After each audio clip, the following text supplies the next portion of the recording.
Primeiro clique no link da descrição para baixar o instalador. Depois selecione o modelo da sua placa de vídeo e clique no botão para pesquisar, e baixe a última versão disponível. Agora execute o instalador. Importante: copie a pasta para onde os arquivos serão extraídos. E continue normalmente.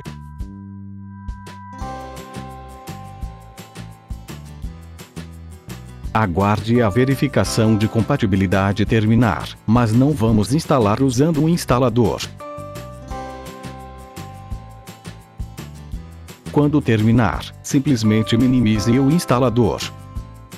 Agora abra uma pasta qualquer em seu computador, e do lado esquerdo, clique com o botão direito do mouse sobre este computador. E depois em Gerenciar.